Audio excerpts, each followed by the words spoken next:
what's up? How you doing? This is Renz, back on all platforms once again after being put on TikTok punishment.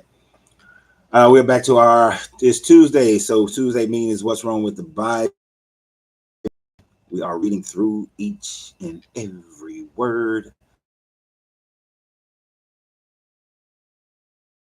as we continue our deconstruction away from this book. Many people wonder why we talk about this. Why are we so in talk about this subject matter? And that is simply because if you're going to separate yourself from something, you need to understand what it is you're separating yourself from and be able to defend it, not to other people as much as to defend it to yourself. So for the time being, right now on Tuesdays, we reading through this book. We reading line for line, word for word. We started with Genesis.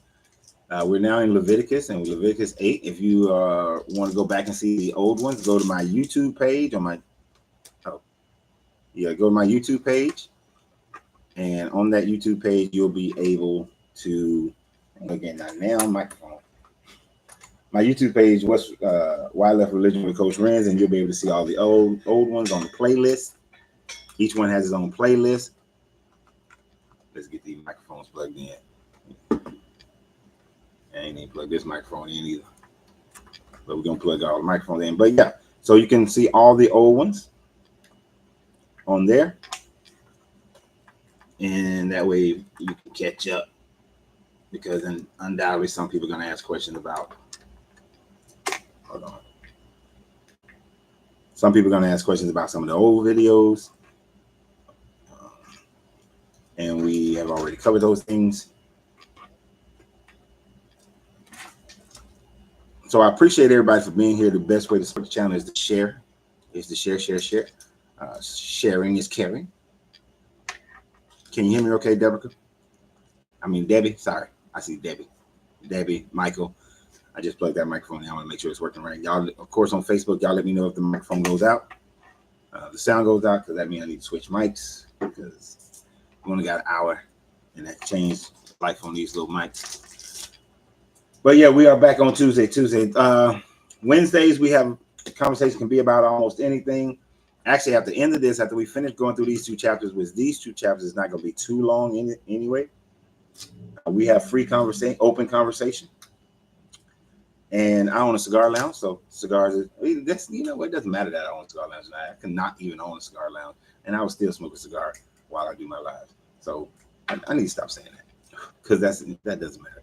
Anyway, but you're more than welcome to come join me at my cigar lounge. It's 54 Strickland Road in Stone Mountain, Georgia. Tuesday, when was it? Wednesday, we have open conversation. I have a subject matter and we just talk about it. Thursday, we're going through the book club. We're doing the Gospel of Thomas. We just finished the Kabbalion. You can go back and look at the old ones on YouTube and see the Kabbalion. But today we are back in Genesis. Not Genesis, Leviticus. I got to turn this machine off real quick because it's going to get on my nerves.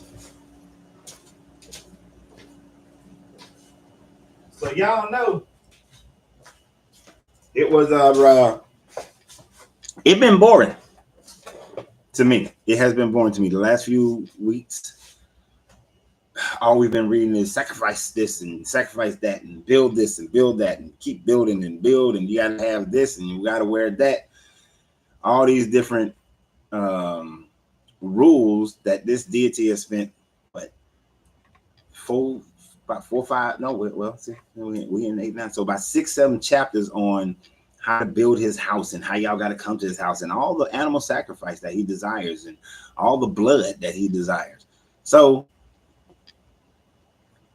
at least we're done for right now with building the temple and all that other bullshit. And now they're actually going to do some of the stuff. It's not as interesting when we was doing we crossing the, going through the Red Sea, which is actually the Sea of Reeds and have been mistranslated so many times. We're not in that kind of drama. But we still gonna get into a little bit of a whole bunch of animal sacrifice and stuff. Is this one not don't have any power? Let me plug that one in. I think I lost y'all for a minute on Facebook. But yeah, so we're gonna get into a whole bunch of animal sacrificing and whatnot. I need this charging cable.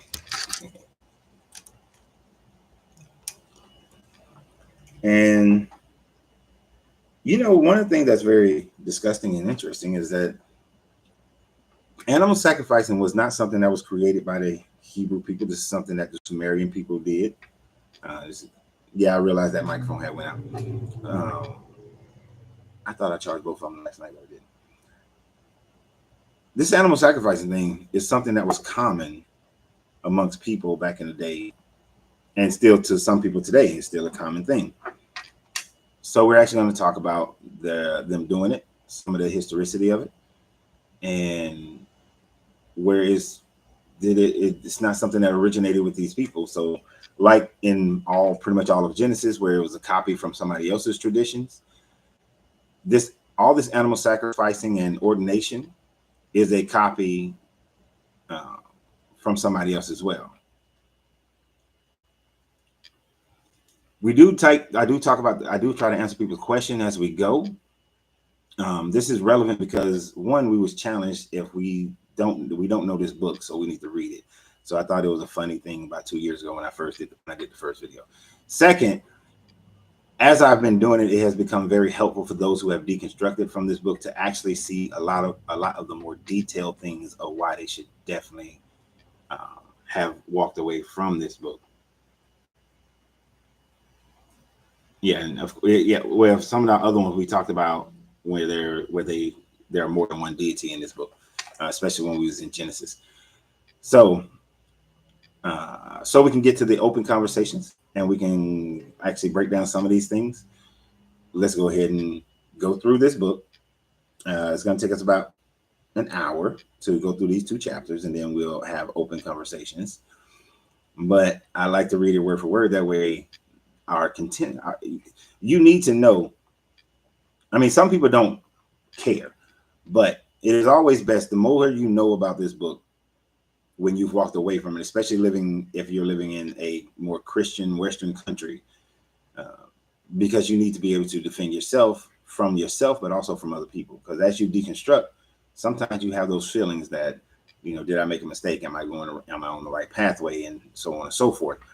By digging deeper into what you was brought up in helps you to stay strong in your walking away from this book. So we'll continue with our reading.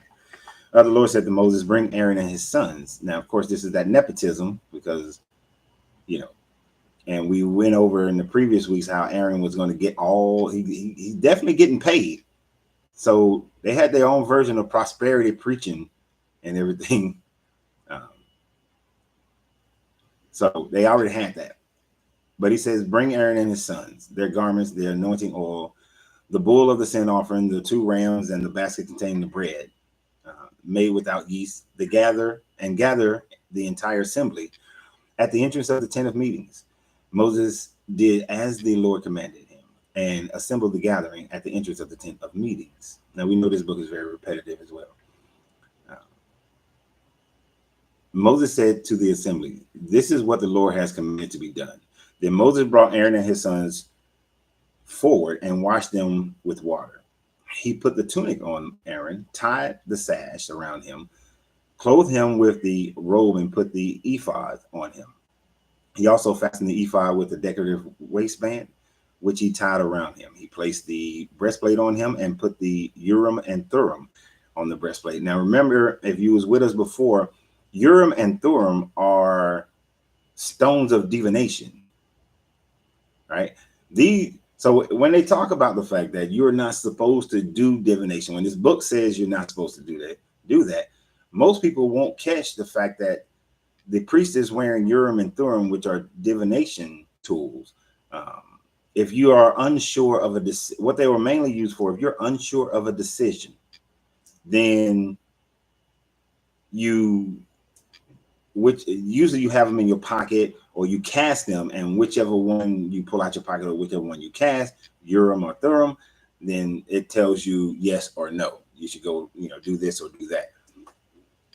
But the priests are supposed to be wearing these tools of divination on their breastplate. And of course, we know that this Jesus character said that you are still to keep this God's commandments. So these priests should still be wearing these things today, even if you are a Christian. Then he placed the turban on Aaron's head and set the gold plate, the sacred emblem, on front of it, as the Lord commanded Moses. Then Moses took the anointing oil and anointed the tabernacle and everything in it, and so consecrated them. He sprinkled some of the oil on the altar 7 times, anointing the altar and all the utensils and the basins with the stands to consecrate them. He poured some of the anointing oil on Aaron's head and anointed him to consecrate him. Then he brought Aaron's son forward and put tunics on them, tied sashes around them, and fastened caps on them, as the Lord commanded Moses. So he's dressing the boys, and this is all the clothing that they had to assemble previously and all that sort of thing. Make sure I'm not missing anything. I know I will miss some of y'all questions. So you claim that now God learn what we're on, reading what it says about the false prophets. You might have mistaken. I'm not validating this book. We go through this book to see what's wrong with this book. But this is not God's word. This is something that man wrote. This is what these people at that time frame thought about God. And it's all culturally based. So, no. If that's what you mean. I could misunderstand what you're writing.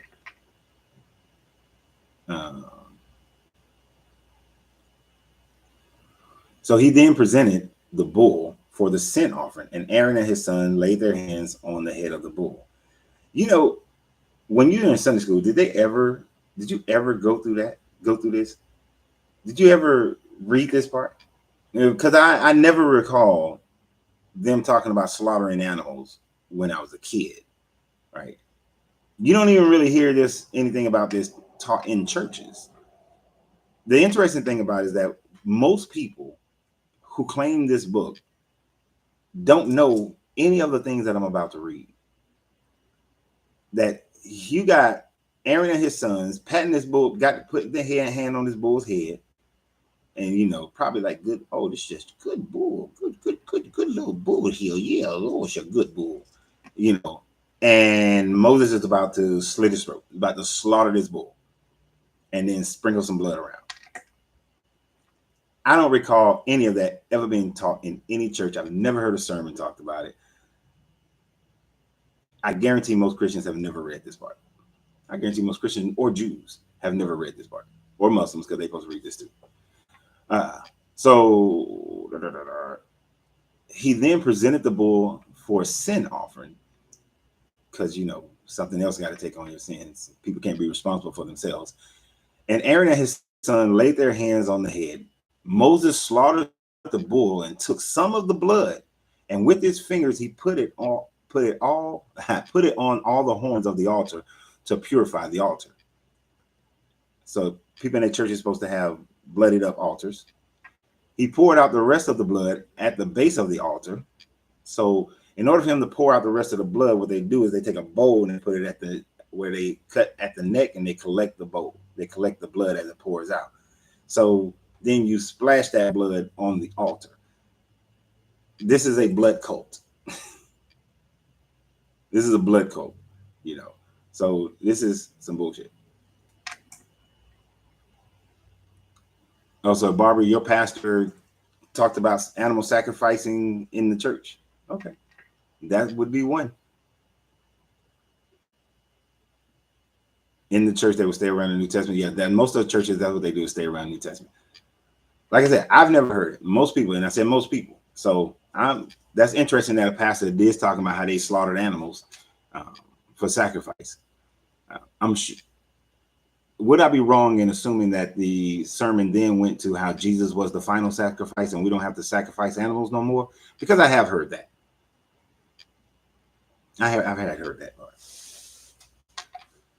But they would never talk about how Jesus said you are to keep the commandments, and these are the commandments as well. It is not just the 10. It is these. And actually, when we was going through, as we went through Exodus and Leviticus, we went through the whole thing about, first there was the original 10, and then there was a new 10 that didn't include the majority of the original 10. Right. I figured that's the normal process if you do talk about it, if you do hear about it. But this is something they're supposed to be still doing. So it's the communion, eating flesh and drinking of the blood. That's what it symbolizes. It's supposed to symbolize eating his flesh and drinking of his blood. Catholics actually believe that it turns into flesh and blood. The wine and the bread turns into flesh and blood inside your body. So, yeah, that's cannibalism. It's cannibalism. And that's blood sacrifice again. And you're consuming human flesh, which is supposed to be a sin, according to this book. Let's continue so I can talk freely. He poured out the rest of the blood on the base of the altar, so he consecrated it to atone for it. Like, what they atoning for? They never mentioned what the atonement was for. You just a sinful thing. But if you was with me when we was talking about Genesis, when we was in Genesis, after the end of the flood with Noah, this genocidal God said that every thought from man from birth is evil. Every thought from birth with man from is evil. So as far as he's concerned, just them breathing, they're sinful and sinning.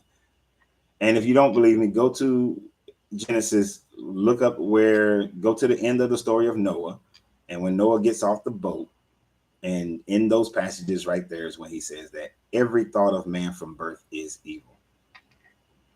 So if you believe this book, yeah, nobody in this Bible ever existed. Well, I can't say nobody ever existed. None of these people, these primary people ever existed. But some of the people it mentions, like Ramses III, he existed. We have more archaeological proof of his existence than like these people in this Bible that they're making up. So there are certain people, but I understand what you're saying. I'm just a sticker for finite terms. That's all. And I agree with you 100% on that one. The Bible is a fictional, plagiarized, allegorical tale used to colonize and control. Indeed. And that is why we are going through it, to help some people break that control. So he consecrated internally. And Moses also took all the fat around the internal organs, the long lobes of the liver, both kidneys and their fat, and burnt it on the altar. But the bull with its hide and its flesh and its intestines he burned outside the camp, as the Lord had commanded Moses. That's a pretty nasty environment. That's pretty disgusting. I mean, I know some people, they hunt animals and they do the slaughter and all that. I'm not that guy unless it's necessary. I have done it out of necessity during jungle survival training. But beyond that, there is absolutely no way. Absolutely no way. And this is disgusting. And this is what these priests are supposed to be doing in front of the kids and everybody else, is murdering these animals to burn them. Because ancient people, almost all of them, I mean, I say all of them, but almost all of them believed that by the burning of the carcasses of animals, or pouring food and drink and wheat and stuff on altars and burning them, the fire was your deity's way of consuming it. This is how Baal ate. This is how, all the guys ate. And feeding the god was a primary thing. And they would bring their statues of their gods around, and these guys would travel with them, and they would burn these offerings and pour out drink offerings and all these things. And they would believe they are consuming it. If it wasn't consumed by fire, then when the priest ate it, then the gods was also sharing in the meal. So these people had anthropomorphized all their deities, and to make them as human as possible. I ain't lit my cigar yet. And so him taking it out to the outside is just what was common to the people of that era. This ain't nothing new. This is nothing new. This is just common bullshit that they always did. And they just still copying what other people have already been doing. And it would make sense for them to do so, because like when you're making a cult, you usually go a little bit off of what the original that you're coming from. Like, for instance, most people here probably remember David Koresh, or we know about Jim Jones. Hell, Seventh-day Adventists, Jehovah's Witness, Mormons, all branched off from, you know, a primary religion and created their own cult. And of course, it's a primary religion just because it's so well known, but it's still a cult. It's a cult no matter how you slice it. All right, that's more slaughtering we got to do. And then he then presented the ram for the burnt offering, and Aaron, which I always thought was weird, the burnt offering. That's just the feeding their deity offering. And Aaron and his son laid their hands on his head. That good little ram, good little ram. Oh, you're such a good little cute ram. Ah! Then Moses slaughtered the ram and splashed the blood against the sides of the altar. He cut the ram into pieces and burned the head. Ooh, burned the head, the pieces of and the fat. So the kids are around and everything. We just killing and slicing this poor little lamb. Mary couldn't find her little lamb because he just slicing it and breaking it into pieces, and they got their head on it. This is the imagery. This is what's going on. This is what these people are saying, that this God desires. This God desires all of this. Yes, this. Ooh. He washed the internal organs and the legs with water and burned the whole ram on the altar. Probably some hungry people out there, but let's burn up the damn ram. It was a burnt offering and a pleasing aroma, a food offering presented to the Lord, as the Lord commanded Moses. Because remember in the previous ones, he kept talking about how it's a pleasing aroma to the Lord. It's a pleasing. Ooh, that's why this deity didn't like Cain, because he ain't a vegetarian. He wants some meat. Then he presented the other ram, the ram of the ordination, and Aaron and his son laid their hands on his head again. And Moses slaughtered the ram and took some of his blood and put it on the lobe of Aaron's right ear. And I have actually seen something that done, but they didn't use blood. But they used, like, they had red oil. They took some oil and put some red in it, and then they did that to a priest. I was like, this is more bullshit right here. You're going to do it right. Yeah, I'm glad I wasn't allowed doing all that animal sacrificing myself. That was just... What's right with the Bible? Incredibly little. Incredibly little. You know, thou shalt not kill. That's pretty decent. But very little is right with this book. Historically, not hardly much at all. I think when people go into this stories about the sun and zodiac, you can find some of those things in there. But this was also these people trying to write a propagandized history for themselves. So you got these people coming out of Babylonian captivity, right? And coming out of Babylonian captivity in around 534 BCE, Hezekiah realized that he needed to give his people some type of ancestry. So this is when the books of the Bible, this is when the Talmud was written. This is when you get Genesis creation. Prior to that, they didn't have Genesis written. So this is when they start writing it down and creating it and formalizing it and editing it and this sort of thing. So it was a big propaganda thing too. But all these other stories already had sun worships and, you know, astrotheology in it. So they naturally added that as well. And plus, they just didn't know. Like, there's a meteorite shower that went night before and tonight. Night before, 2 nights ago, last night and tonight. Depends upon where you are and what your weather looks like.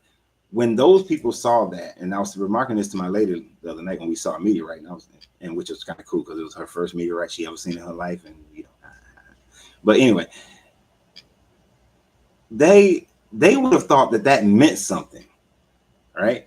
So for them, seeing these astronomical things mean something, have some meaning, some grander meaning, and whereas we today know it's a rock or some space junk. So you do see things like zodiacs and all that kind of stuff, but mind you, some of those zodiacal things are they've changed. They weren't all the same because they didn't always have a 12-month calendar, so they wouldn't have had 12 zodiacs.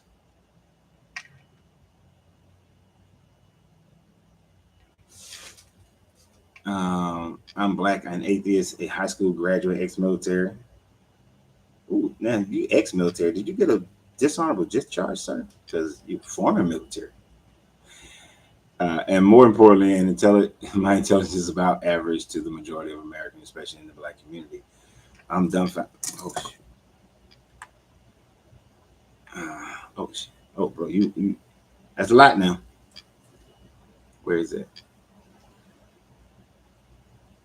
Especially in the black community, I'm dumbfounded on why we, as non-believers, constantly flipping over rocks to show our people that the imaginary deity in the sky and the Bible is his story are not true, and we are indoctrinated into and beaten. Oh, yeah, I agree. We are.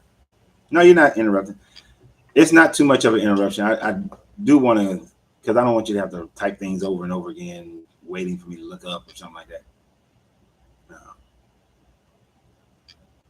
Right.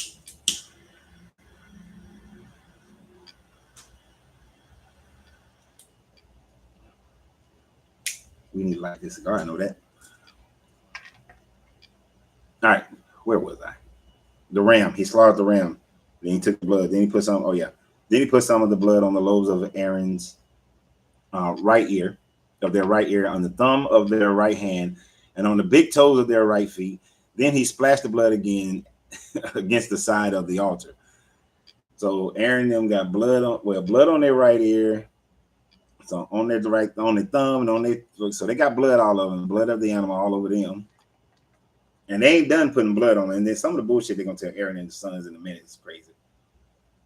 After that, he took the fat tail, all the fat around the internal organs, the long lobes of the liver, both kidneys, and their fat, and the right thigh. And from the breast he made from the bread that he made without yeast, which was before the Lord. Where am I? I'm not putting my glasses on. Before the Lord, he took one thick loaf. He took one thick loaf. I'm not rereading that. That's how it's written. One thick loaf with olive oil mixed in it, and one thin loaf, and he put these on the fat portions on the right thigh. He put all these, sound like he's making a sandwich.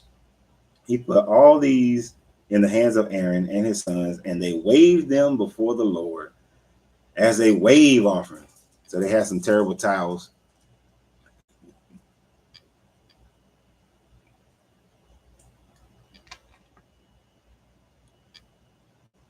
I don't think you understand the purpose of what we're doing here today. Grilla, I think is what that says. If you're talking to me in that last comment, because I've already explained why we're reading this. We're reading this so that people can continuously deconstruct from this book. I am not reading this because we actually believe in this book. I would think that you would have recognized that from some of the previous comments that I've made. We already know that these stories are plagiarized, but I could be mistaken what your comment is right there.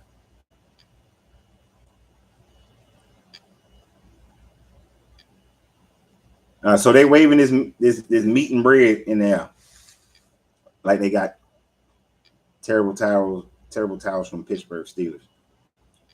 Then Moses took them from their hands and burned them on the altar on top of the burnt offering as an ordination offering, a pleasing aroma, a food offering presented to the Lord. Again, anthropomorphizing this God and making it more human. If this was the God, then he would not have human qualities or human traits like that, right?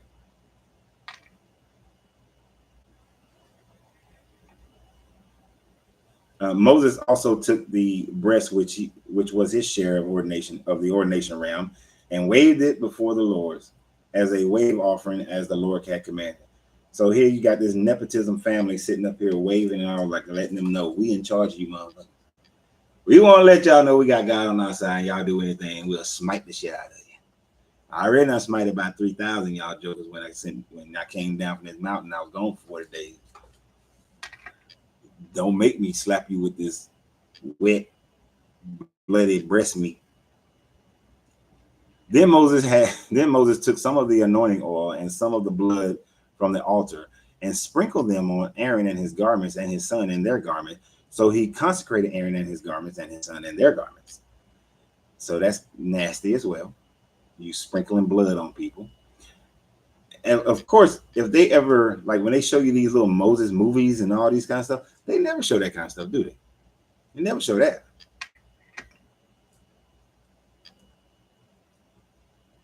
Moses is not my spine, the 33 vertebrae. My spine is my spine. Moses doesn't represent nothing in my body. That's when people try to force this book to fit into something. Right? So Moses doesn't represent anything. Historically, Moses was probably Ramoses from the worshipers of the Aten who fled from Egypt into the Levant. Moses is Moses symbolic of nothing in my body.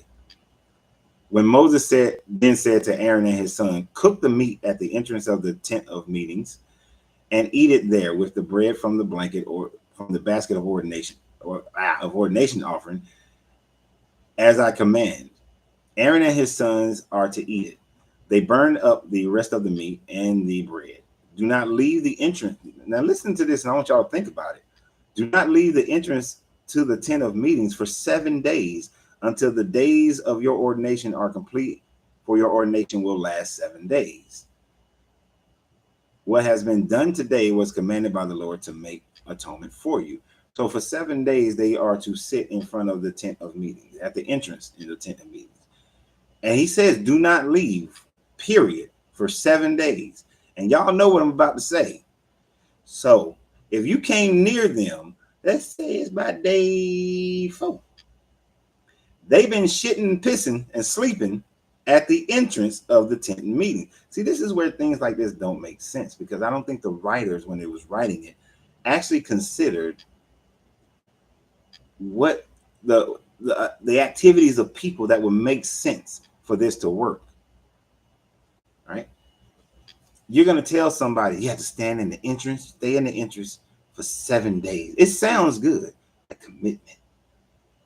But you are also saying that they are pissing and shitting in the tent entrance because they not leaving for 7 days. You just made them eat you just made them eat the cooked meat at the entrance as well, and bread. I'm sure they had some drink. And now you think their body is not going to shit and piss and they got to sleep at the entrance? I'm just saying, this is a dude writing this without thought of just trying to be dramatic. What has been done today was commanded by the Lord to make atonement for you. You must stay at the entrance of the tent of meeting day and night for 7 days and do what the Lord requires, so you will not die, for that is what I have been commanded.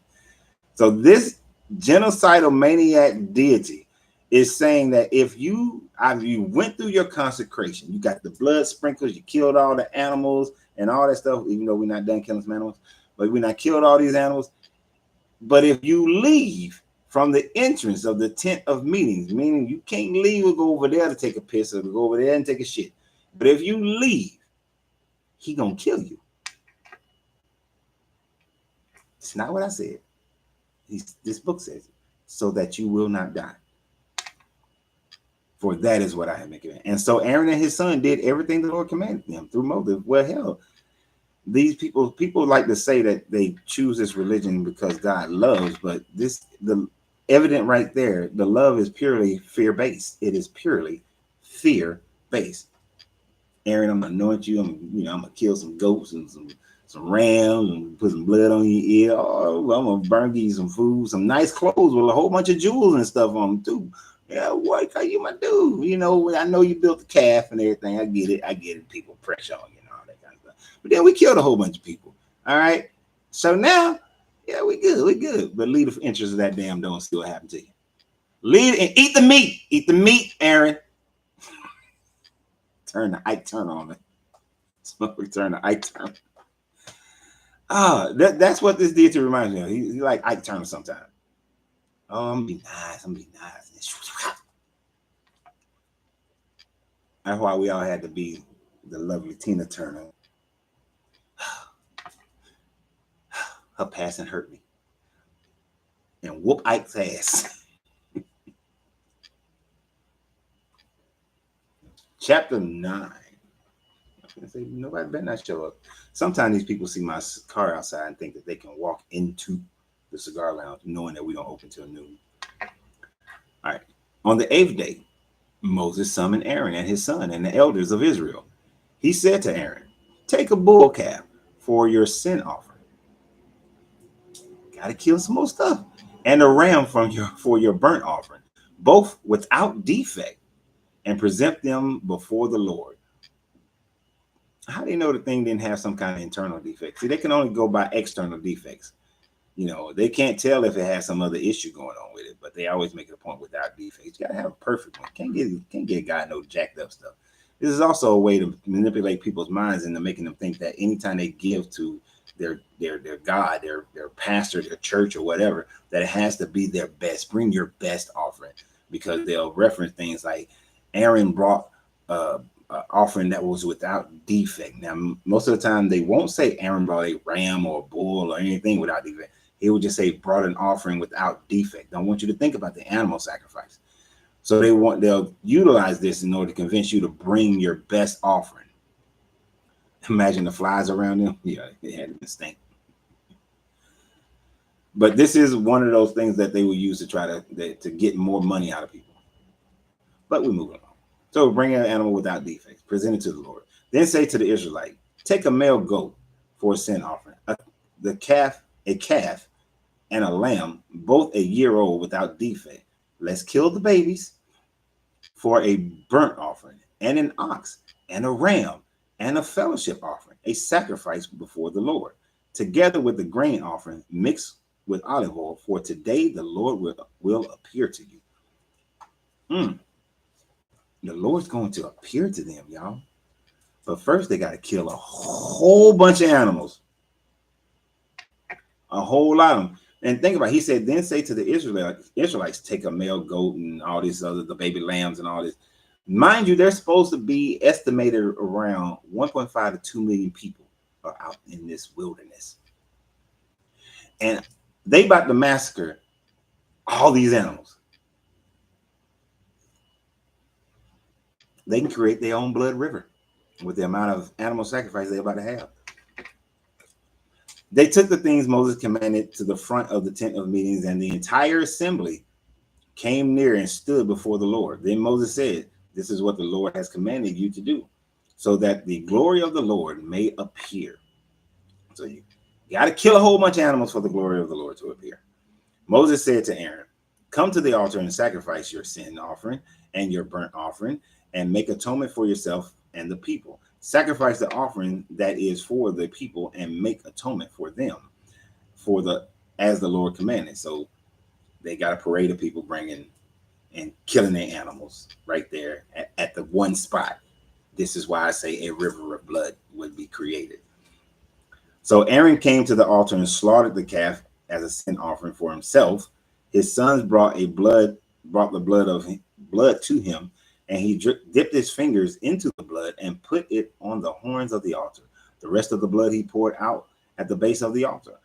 On the altar he burned the fat, the kidneys, and the long lobes of the liver from the sin offering, as the Lord commanded Moses. The flesh and the hide was burnt in the camp outside. I'm not reading chapter 8. That is just how this book is written. It restates the same shit over and over again. Then he slaughtered the burnt offering. His son handed him the blood, and he splashed it against the side of the altar. Because remember, Moses did it the first time. This is Aaron doing it. They handed him the burnt offering piece by piece, including the head, and he burnt them on the altar. He washed the internal organs of the legs and burned them on top of the burnt offering on the altar.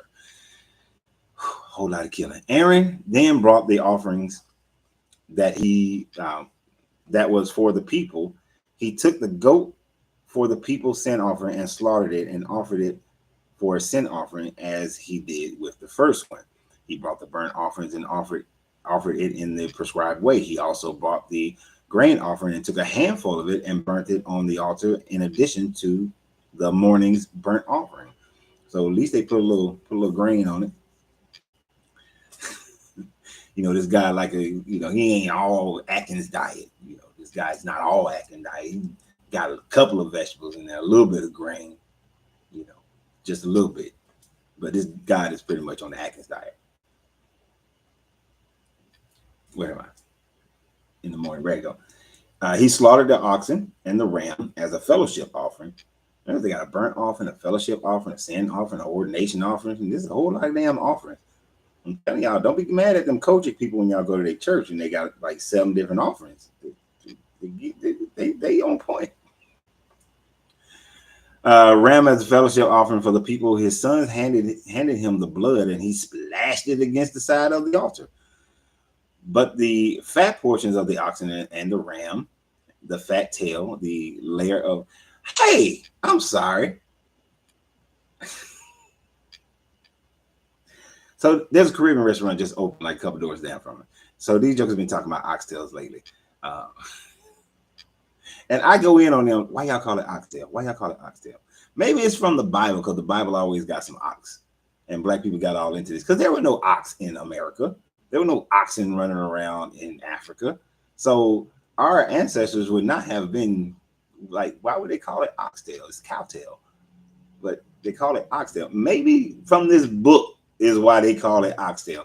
I know, had absolutely nothing to do with what we was talking about, but it just popped in my mind and it's funny to me. So, and I got to say it so I remember it so that I can mess with these jokers when they come today.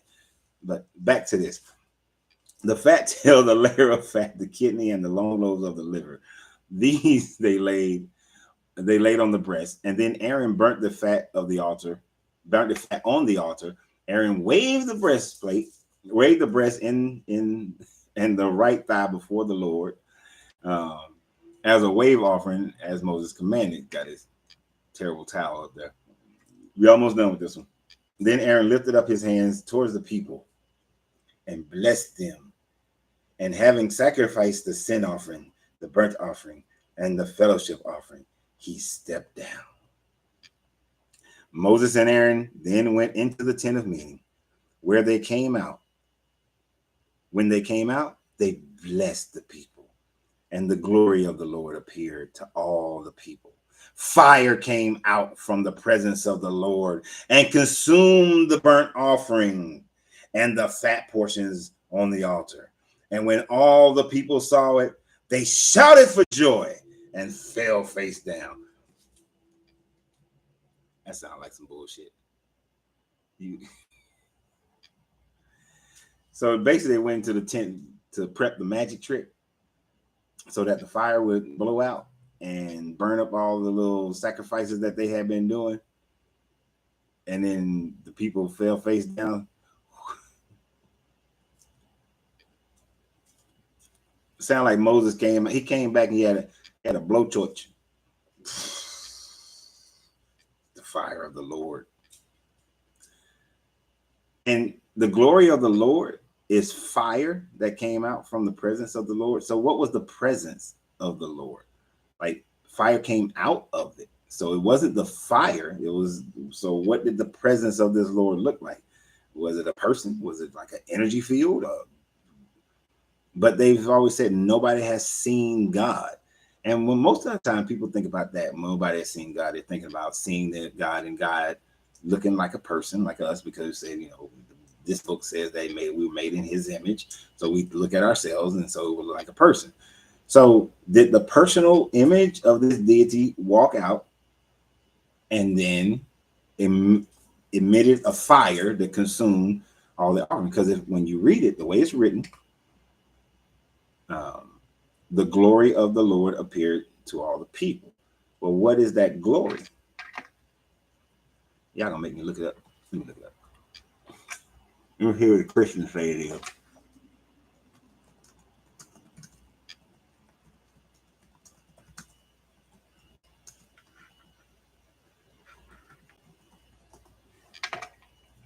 Gotta have a quality search.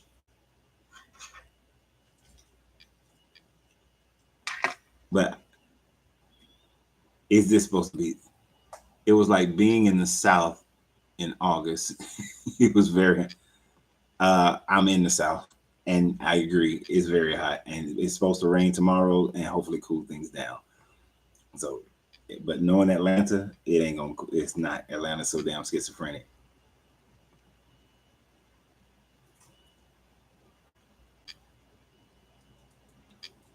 See, it's still in the definition of it is still going to give it to you in a jacked up way, where you can't really nail it down. The glory is a word used in the Bible to describe God's eternal splendor and majesty. God is described as a sovereign king whose kingdom extends all over the earth. God created people in his image to share in his glory, and he endowed them with gifts, enabling them to honor him with their lives and a whole bunch of animals. They don't say that part, but see, they just want to say splendor and majesty. They don't want to say exactly what it is, but if it is this deity, then it's them. It's his embodiment. You've seen God. You've seen this God. Oh, you're in Gulfport, Mississippi? Like, it's hot down there, but at least you by the water, though. You by the water, so that don't count. You by the water. That don't count. I don't have ocean near me. Or what you got? Gulf. But I do like Biloxi. So, what do we see from this, and what can we also use to help us understand our deconstruction is the fact that no good deity or deity period would require you to sacrifice all these other creative things just for the pure enjoyment of that deity, because that's the whole reason. The whole part of that is just to enjoy that deity, and then it's the whole consecrations and all those sorts of things. Those things wouldn't matter to a deity that, if you want to say it was good. Now, of course, I don't think that there's a deity that's benevolent or malevolent. I think you are the one that's good or bad. Nobody else. Yeah, it's still hot. Nobody else. You the one. So why would any deity require you to sacrifice some animals and all that kind of stuff? It wouldn't. It wouldn't require all this sacrifice. This is man's creation, and this is what man has thought of, because man has created different levels and types of spirituality since man's been around. And this is just them writing it into their own propaganda story. And the people fall for it. People fall for it. But I would not teach my children to worship a deity that requires all the little animals to die. And think about how most people raise their children. They raise their children with a love for animals. You know, you take them to the zoo, you watch the little cartoons that got all the little animals, they get pets, and at the same time you eating them, but at least they learn some respect from animals, for animals. And they do develop consciously and subconsciously the system of where, yes, we eat animals, but we're not wasting. We're not doing it out of just out of enjoyment or anything like that. And then you teach them that your deity, though, yet consume some of them, yet others, it's just the sacrifice because you need the blood splashed all over the place. You wouldn't teach your kid this. And by the time they are ready to read this stuff, they're heavily indoctrinated into the religion. They're going to make an excuse for it. Well, Jesus was the last sacrifice. So your God needs human sacrifice. So why are you mad at Quetzalcoatl for requiring human sacrifice? Or Enlil, or Yahweh, or Baal, or Marduk, or anybody else who's asked for human sacrifice? Why did this guy get a pass? Human sacrifice, no matter how you slice it. And as we said yesterday in our live TikTok, you couldn't be on that live yesterday because I was still on my TikTok ban yesterday. Shit, made me forget what I was about to say. What the hell did we talk about yesterday? Oh my, what did we talk about yesterday? It has something to do with what I had a point. Nash gone. Dude, Fritz, don't just write Jeremiah 7:22. Say what you want to say. We ain't running around. Just say what you want to say. I'm a very direct person.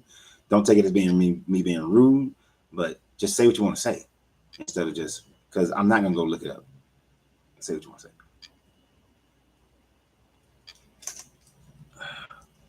What do you think of the origins of the blood sacrifice, animals, humans, or other creatures, and where do you think it came from?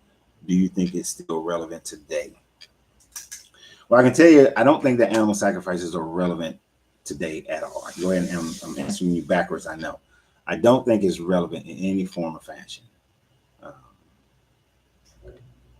I think that animal sacrifice, well, I don't think.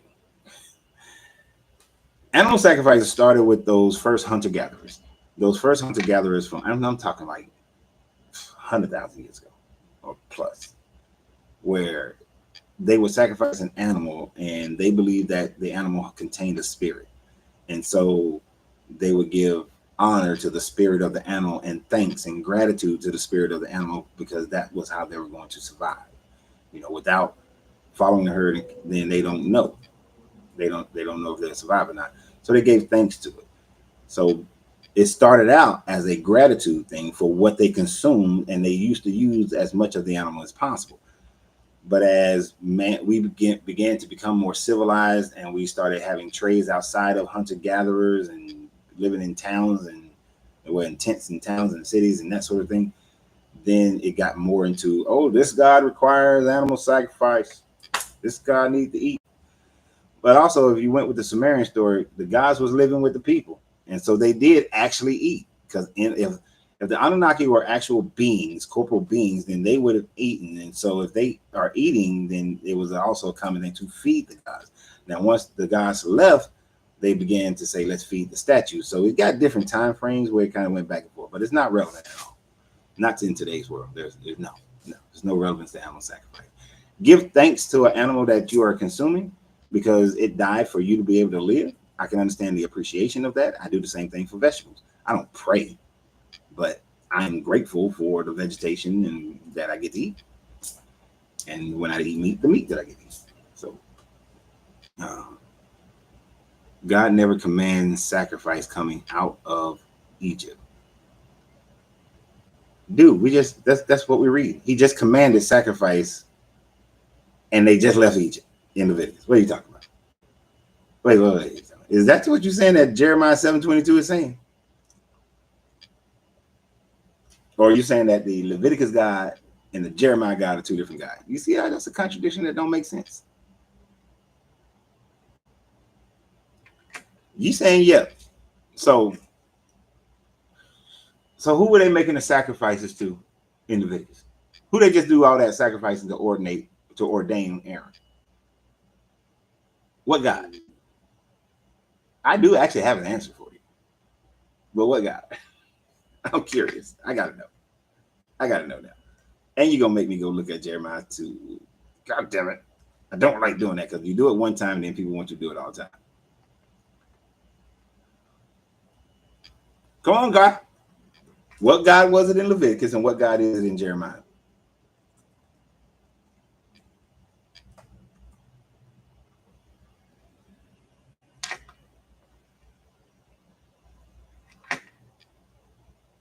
I'm waiting.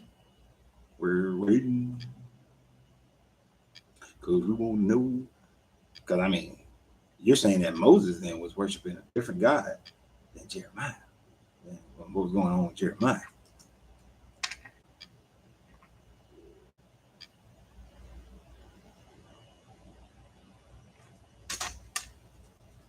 I don't need my match with this. I can see that.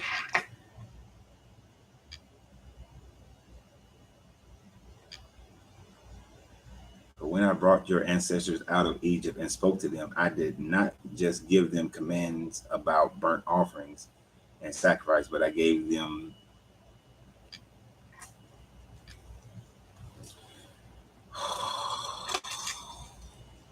let me look at this. All right, so we're gonna start at 20. Aaron was worshiping one God. One God. Aaron was worshiping one God, while Moses was worshiping another.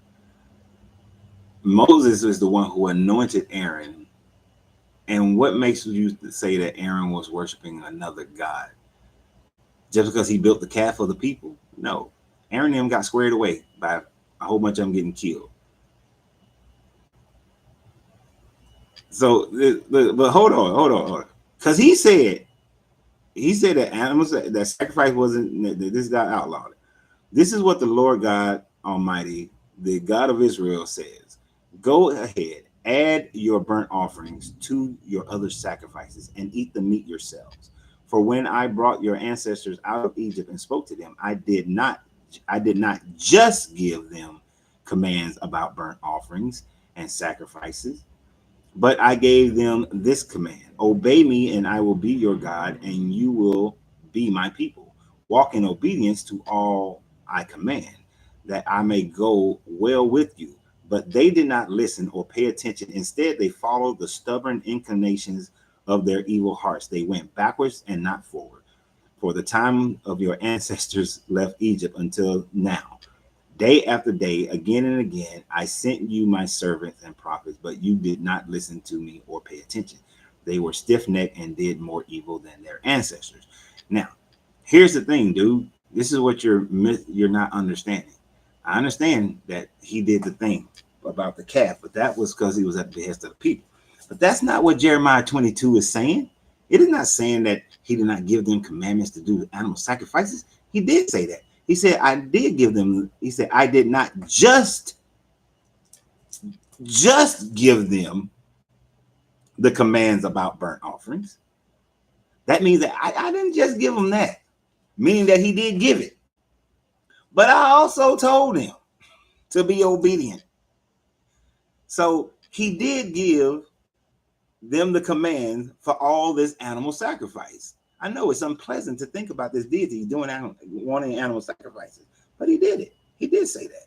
Now, his problem is that the people were disobedient, and then they went backwards and forward, meaning they went back and forth, obedient, disobedient, which is a theme throughout this entire Bible. That doesn't mean that Aaron and them worshiped a different God. It just means that they were obedient, then they were disobedient, kind of like a child. My children were obedient and disobedient. 1977.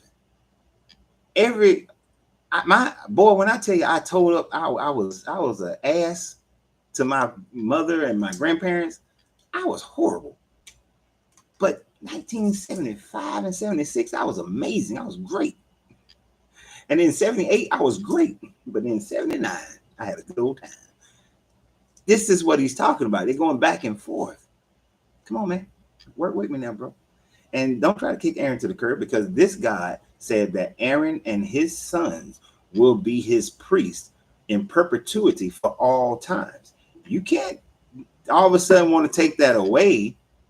Are you saying that that's what this guy said? Why would this guy say that Aaron and his sons are going to be his priests for all times, but Aaron and his sons are worshiping Moloch? That don't fly. If you go back into earlier chapters of Leviticus, is when he does the nepotism thing with Aaron and his sons. So, no, sir. No. We're going to be in disagreement there, Frank. Fitz, line pen of this. Line pen of the. Are you saying that the people who wrote it are lying? If you're saying that, then you can say that about the entire book. Then your whole book is invalid, because then you wouldn't know which pen is lying and which one is not. Come on, you either got to take the whole book or not. Man, don't tell me Jeremiah 8:8. I'm not close that window. I'm not opening it again. Say what does Jeremiah 8:8 say. But you can't piecemeal what part you like and what part you don't like and say, oh, this part is the truth, but this part ain't. Do you think the Anunnaki made us do ritual sacrifices as a form of worship to these so-called gods? Yes, the Anunnaki, according to the Sumerian story and the Atlantean story and the Kemetic story, the Anunnaki, because they're all the same, and the Hopi and the Mesoamericans and the Australians, which the Aboriginals, Australian, all of them talk about the sky people coming down and then forcing them into this whole worship pattern. And you got that in the Indus Valley as well as Southern Africa. So I call them all Anunnaki. But yes, they forced man to worship them, claiming to be God. That's why I did a video like, what was that, 2 days ago, where I said, what if the Anunnaki didn't lie and claim to be gods? Then would we have still manifested these dumbass religions or not? where there is this God deity. Because for the most part, before that, people thought that there was a spirit, and that's it. That everybody had a spirit, and everything had a spirit. Every tree, every blade of grass, it was Lion King, Circle of Life kind of thing. And the Anunnaki are supposedly have been around for about 400,000 years. So that's a long ass time to be telling people, or different phases of people, we're God, and those people believe in it.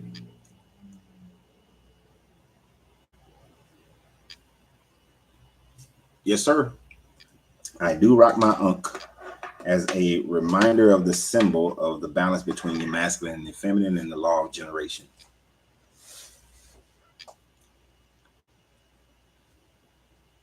Annualizing their Elohim. Wait, I don't know what that mean. You said pens be lying, basically. Lion pens of the scribes. And, Anunnaki are the Elohim. Yeah. Hold on. For instance, you believe in the Anunnaki? But you can't believe in the Anunnaki and believe in this Bible. That doesn't work. Those two they counter each other. That doesn't work. Because one of the Anunnaki is Yahweh.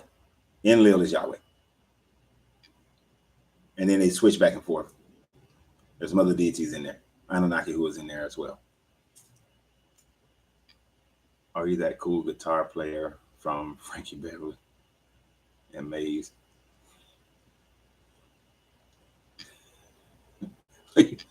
You got jokes.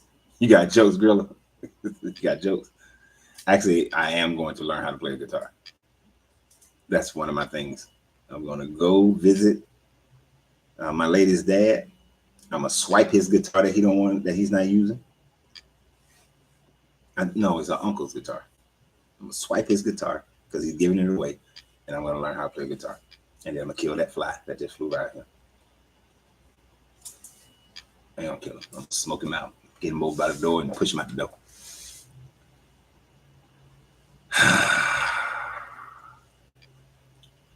You know what? I hope I do look like him, because I used to get Kanye West all the time, and it drove me crazy because I don't like him.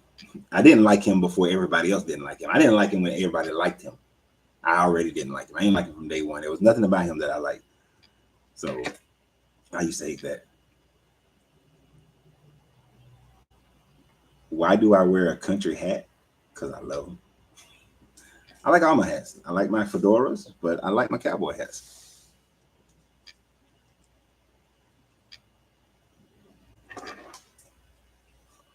You don't like my hat, Marcus? Is that what you're trying to say? Y'all ain't gonna sit up here and talk about me. I'm telling y'all right now.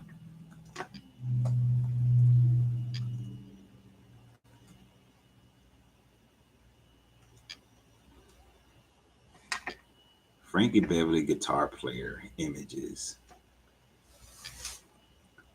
I don't look like that dude. That dude don't. And I gotta say, I don't look like him because he's older than me. Gotta be. Let me click on images.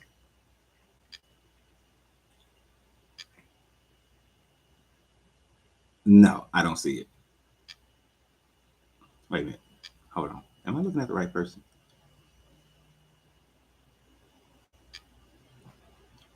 All right, here's the whole group.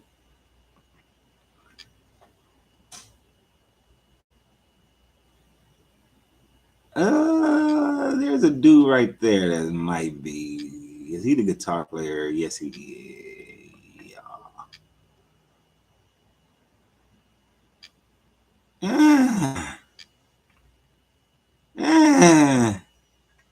We both just got big noses.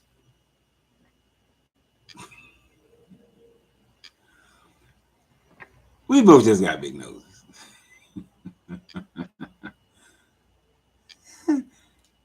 I ain't gonna lie, he do look like my dad though. He look more like my dad than he looks like me, and I do look a lot like my father. But I can't stand y'all.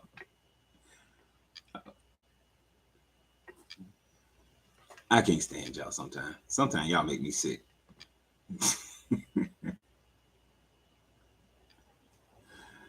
Y'all make me sick.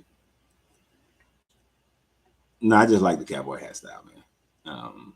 I go through different phases with my hats. I like my fedoras too. What's the necklace you're wearing? This one is an ankh. It's a representation of the masculine and feminine. The principle of generation. The masculine and feminine being in balance to manifest anything. And this is, you probably couldn't see this one, but this is the, in this version is the hand of Hansela, which is protection against other people's evil thoughts, negative thoughts. I think about it in terms of people's negative energy. Because people do emit their own energy fields, positive, negative, whatever. So I wear it as a reminder to make sure that my shielding, my personal, I don't think the amulet does anything for me. It's more just a reminder, for me to keep my guard up, keep my energy right. Don't let someone else's energy, supersede my own. Because some people can try to push their negative energy on you, or their bad intentions. Yeah, I don't give it to you, Grilla. Now I'm gonna have to hear it, because there's some people who come to my lounge who are on these things, and they're gonna come in here talking some, man, I never know. You do look like Frankie Bailey guitar player. That could be your uncle. But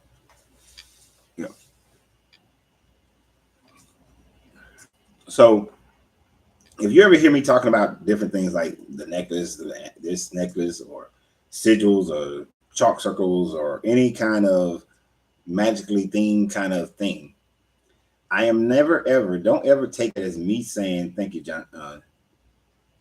Johannes. Don't ever take it as me saying that those things are real, in the sense that has the power. All those things are just reminders, or they symbolize for you to bring that energy out of you, or the group that you're in, or with your connection to the earth, bring that energy out of you, or channel from the earth energy or other people's energy out to manifest or do whatever you need to do. It is never the sigil itself. Sigil don't mean shit. The McDonald's, no, a better one would be, who has a good sigil? I think BMW is a sigil, right? That would be, well, not really. It's not really a sigil. It's like a light sigil. But when you see these companies with their little symbols, those are sigils. Some of them are they're very light sigils. They're not full sigils. But those are just reminding that what do we use them for? To remind people what the company represents, what it's for, what you get from the company, the emotional connection, all those sorts of things. That's what those are for. Maybe people are confused because of that. But so anytime I speak on it, that's exactly that's all I'm saying. Anytime you see me wearing anything or doing anything, that's all it is. It's always about you. And some people don't need any reminders. They've been doing it long enough. They don't really need a reminder. Now I also wear it for fashion. I just like the way it looks. I remember seeing a dude, he had the Janus hand. Have you seen the Janus hand symbol? He had a hat with it. It was nice. I was like, oh man, you practice Janism? He was like, nah, man, I don't even know what that is. I just like the way the hat looked. Intern, I used to be a Christian, but I left a few weeks. I used to be a Christian, but I left a few weeks ago. You just left Christianity? Wow. Reaper just left Christianity. How old are you? Curiosity.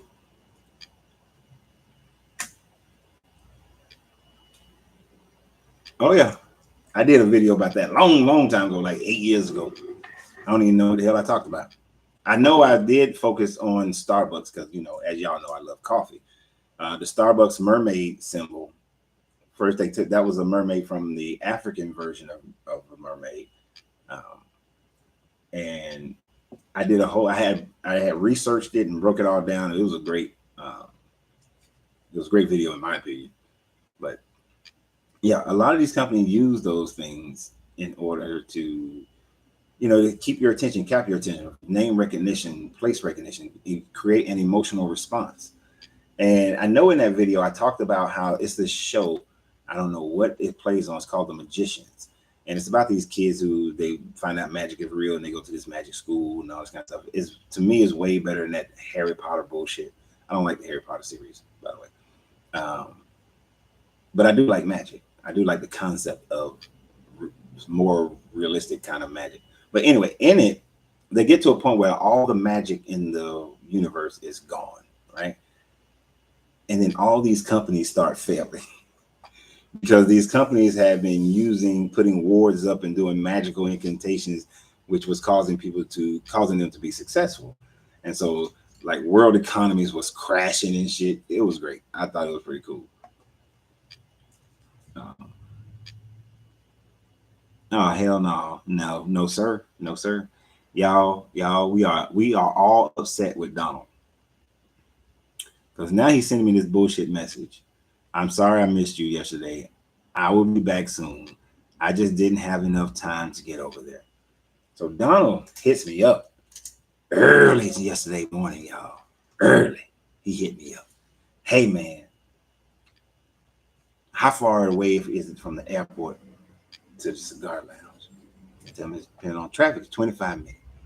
Oh, I got an 11-hour layover. I'm coming through. I'll be there. I said, what time? Around 3 o'clock. 3 o'clock came. Did Donald show up? No, he didn't show up. Not even slightly. Did he even call and say, hey man, I'm not gonna make it? Did he send a message? Say I'm not gonna make it? Nah, he didn't say nothing. He didn't say a word, y'all. He just left me here hanging. What if I had somewhere to go, but I decided I was gonna stay because Donald said he was coming? See what I'm saying? See how he did me, y'all? Y'all see how Donald did me? Are you reading a different chat? It seems I cannot see the comments you read. Yeah, so you're on Facebook, this is TikTok, and this is YouTube. So that's why I read the comments, because I know everybody can't see all of them. And if this is my Coca-Cola guy making a delivery, I'm gonna be pissed because I told Coca-Cola I don't open till noon. So why would they send their people before then? This is why for 3 weeks I have not received an order from these people. I know you're gonna apologize. I don't care, but I had to make a big deal out of it because I got to be me.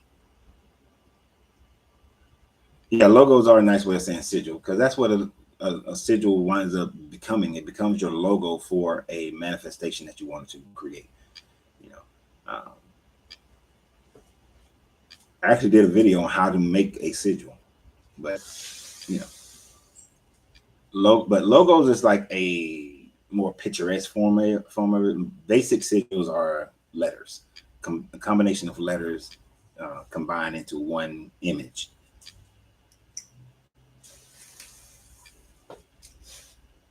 I know this the Coke guy. I know he's gonna come up here. And I just told the lady, she just put it in there. They don't open till noon. Because what if I wasn't here today? Then he would have showed up. Then he would have left. And then I'd be sending that guy a message again. Now I ain't get my order.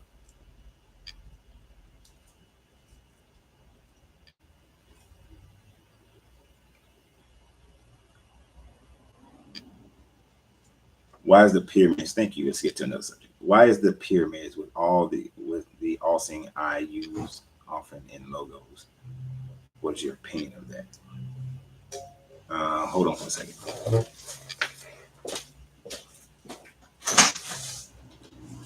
Pretty good. Hey, did they put on there? She was supposed to put on there that I don't open till noon. Because there may be times when I'm not here. If my car is here or my white motorcycle, then I'm here. Okay. But I don't open till noon. No. And they told you don't write checks either. I sure don't. Yeah. No, they've been taking it automatic, and all of a sudden. Huh? So you got to write a check. Yeah, that ain't gonna happen. Yeah, that's what he said. I already been with them. I've been with them for 3 years. I'm not doing that. Yeah. Because I don't keep them. Okay. So. Yeah.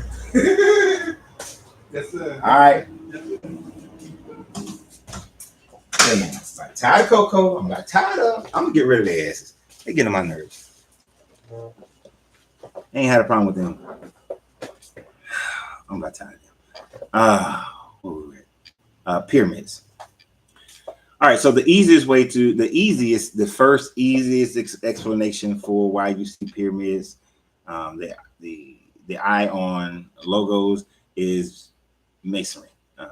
A lot of the companies, a lot of the organizations, the Masonic lodges was something that's part of it. In our more modern times, since like the 1600s, 1500s, you're going to have a lot of that.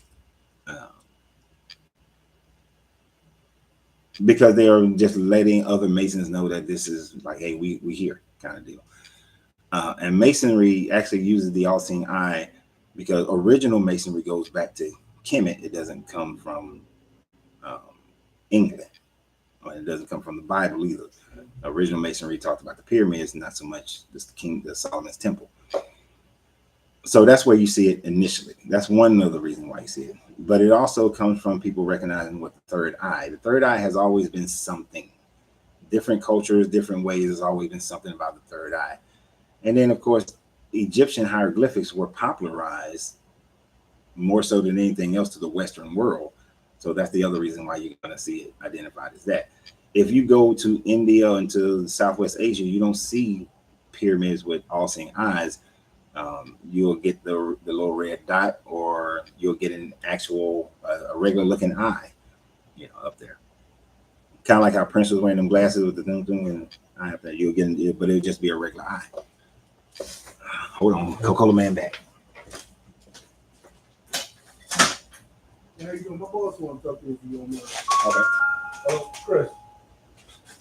Yeah, here he is. Hey, Chris.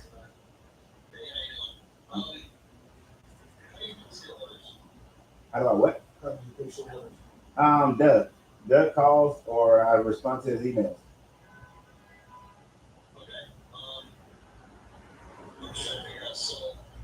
So here's the deal. So I had two accounts. I had one for Uncle Renz Popcorn, and then I set up a new one for Smoking Fiends. We was ordering from both, but then I was telling Doug, you know what? I'm just gonna order from one account, and so I stopped ordering from the Smoking Fiends account, but I still kept it. And then I would just order one because it was confusing the delivery guy for the two different locations. Then I shut down the popcorn shop and started just using these Smoking Fiends. And all of a sudden, out of nowhere, I wasn't having any problems at first, and all of a sudden, they started asking for a check. And I don't carry checks. I don't use checks. So you're on a charge account with Uncle Renz, right? Both of them was charge accounts. But somehow this Smoking Fiend one's got changed to not be one. Okay. So there's nothing we can do for the days delivery. What I'll do is I will have our office manager get a hold of accounts receivable and figure out what's going on. Okay. And we'll figure out what the mistake is or where it's causing the issue. No problem. All right. Yeah, wait. All right. Whew. Interrupting me for this bullshit. But yeah, but the third eye there's always been this thing about seeing beyond your own two eyes. People discovering magic mushrooms and peyote and all these other things as well. But they're just symbols to represent, the higher planes of understanding. Can you explain the Ankh? I just explained the Ankh. You get your own time, Ricky. So with like I said, the Ankh is the representation of the law of gender, the law of generation, which is you got to have a balance of masculine and feminine energy in order to manifest anything. If something is all masculine, you can't manifest nothing. If it's all feminine, you can't manifest nothing. You have to have both. And it's best to have a balance of both so that you can create and manifest. And the third eye is just opening your eye to see beyond the matter plane of existence. You got the law of correspondence with the different planes of understanding and different planes of existence, and being able to open your eyes so that your consciousness, so that you can see and understand those higher and lower planes of consciousness and existence. You better apologize, don't. All the videos that you have done in the past, and all the videos that I have done in the past, and I know it's millions of them. Do you have a compilation of all the different categories, or just scattered? Certain things were compiled. Most of it is just scattered. I just, because you got to remember, I was never doing this to do this. When I first started doing this, I wasn't doing it for this purpose. By the time this became a purpose of mine, because my original purpose was for my children, I had already done like 1,000 videos by the time I decided that I would like actually get more involved in doing this. And by then, that's around. So I'm not gonna go back and recategorize them. Nope. Yeah, nah. That's a lot of work. And to go back and look at each video, I think I have about like it's close to 2,000 videos I've done. I don't know. I don't even know how many videos I've done now. And to try to put them in categories, no, now the Leviticus, the Kabbalion. I'll put certain things in categories now, but for the most part, I don't. Now, back to that third eye thing. A lot of people will say that I've opened my third eye. They lie. They think they have. Let me not say they're lying. They really think that they have. But they really haven't opened your third eye. And some people they'll open a little bit, and then all of a sudden, oh, I saw demons and devils, and they were so scary and all this kind of stuff. You're seeing what's inside of you, right? One of the first things that happens when you open your third eye is you see you. Before you think you're seeing all the universe and you're seeing all this other stuff and all that, you are seeing you. You're seeing what's truly in your mind. You're seeing the true negative portions of your mind. You're seeing your own demons, your own God. You're seeing all of you. That's the first thing you see when you open your third eye. All of you. You can still go back to lying to yourself as to who you are, but you're seeing all of you. Because I want you to think about it. In order for your third eye to be open, you have to have gotten over all your fears. You have to get over your fears. You have to get over your guilt, get over your shame. You have to be open to love. And you have to stop telling lies and be truthful about who you are. It is only after you stop telling lies and be truthful as to who you are that your third eye can then open. When it opens and you're truthful to who you are, you see all of you, the good, the bad, all of it. And that is what scares the hell out of people, is to see their true self, because most people are walking around believing that the representative of themselves is their true selves with just a little bit of things in your closet. But if but your third eye open and all of who you are rushes in, all of it. And that's hard for a lot of people to deal with. And so they say, oh, it's the devil. Oh, it's Agramenia. It's Inky. It's Enlil. And then all of a sudden it becomes everybody else. But no, that's you, bro. That's all you.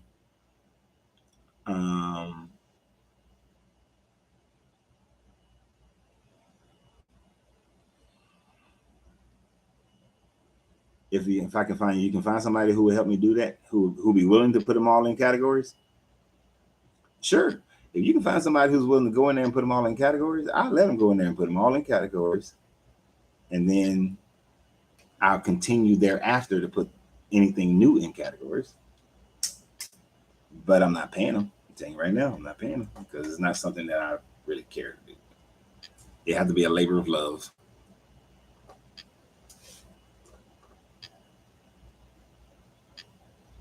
And I would have to trust them, man, because I'm letting them onto my page. They would have to have access to my page, and they can make changes. They can delete shit. They can add stuff. I don't know. Let me think about that one. So that describes for me very very, very good the concept of sin those things which are in ourselves, not Satan or any other entity. Yeah, no. Sin is only when you do things that is against yourself. You know, your own self, who you are, what you would want done, you know, how you would want to be treated. You see, it would be a sin to go and kill somebody because you don't want to be killed yourself. You see what I'm saying? So you still don't go kill anybody. It's simply because you don't want to be killed. You know, it's all about you. It always come back to your own selfishness. You know, as we were going over the Gospel of Thomas last week, and I think we got down to like verse 15 last week. 15. I have to go back and look at it to remember what verse we got to. But as we go through that one of the things that we went over is when it said that, you know, how should we eat? How should we? I know I said this yesterday, and I don't know why I can't remember the video from yesterday. What should we eat? How should we pray? How should we do charity? And he was like, don't do anything you don't hate. And don't do things that you hate. Don't do what you hate. Because when you do things you hate, you blaspheme against your own soul. Right? So you don't do it. You know, should we fast? No. Why are you fasting? What they gonna do? Right? Unless you're fasting for health reasons, fasting does no. And if you're fasting for spiritual reasons, then you shouldn't be going to work and doing all these other things, because if you're fasting for spiritual reasons, then you should be in a constant state of meditation or prayer. You should be in a constant state of but prayer and meditation, two different things. You should be in a constant state of meditation and focusing on whatever spiritual thing you're trying to focus on if you're fasting for spiritual reasons. So beyond that, there's no other reason to fast. Health and spiritual reasons, but most people aren't doing it right for spiritual reasons when they're doing it. Oh, God, I'm on the fast, and you going to work, you watching television, you going to walking, you know, you talking to friends, you on your social media. No, if you fasting, do it like the Buddhists do. Get your ass in a private room, private area, sit there for 2-3 days, and just meditate. That would be fasting. That would be a spiritual fast.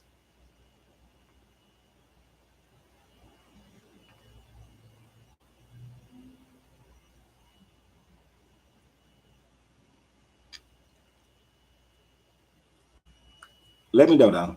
Let me know who you got.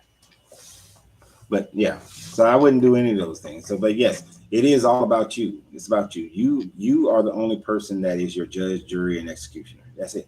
Nobody else. There's no deity that's sitting up there waiting with a book of life or a book of judgment and all this sort of thing, and your name is written in it or it's not written in it. That wouldn't mean predestination.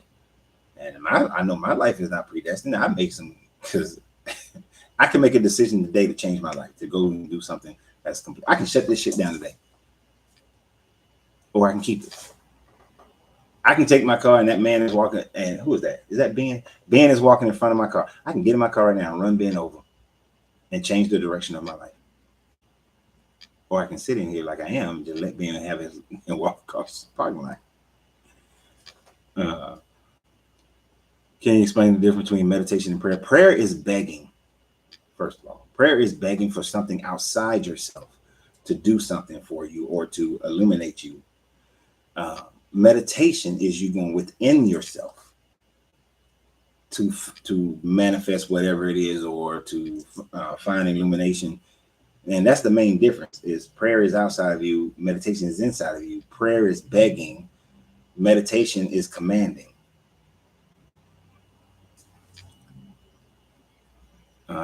Yes, that is what Jesus taught, to go into your chamber and pray, as this is something between you and God and not trying to impress other people. Yeah, he did say go into your chamber, go into your closet and pray, and it's between you and God and not other people. But praying is still you looking for something outside yourself. When there's nothing outside yourself that's going to do anything. Everything is inside you. Even if people who say I look to my ancestors, your ancestors are inside you. They're not outside of you. There's no.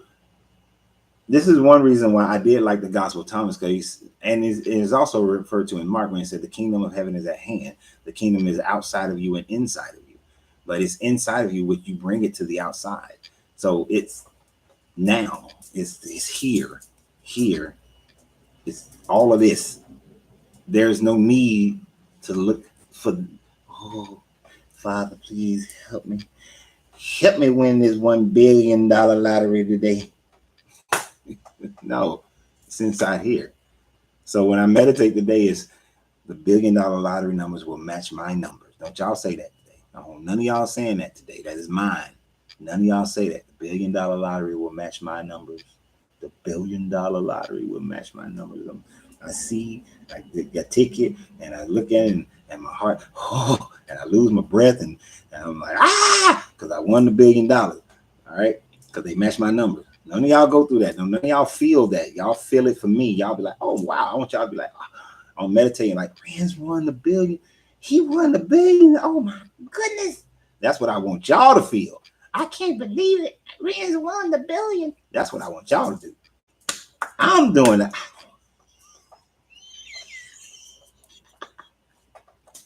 You see what I'm saying? That's meditation. Prayer is please, Lord. Please. Oh, my daughter got a traffic ticket I gotta pay. I need the $1 billion. My motorcycle needs to get fixed. I need the $1 billion. I forgot to go buy a windshield wiper for my car because it fell off when I was coming from North Carolina. I need the $1 billion. I literally have forgotten for 2 months to go get the damn windshield wiper. It hadn't rained that much. Not while I've been driving. You know what I'm saying?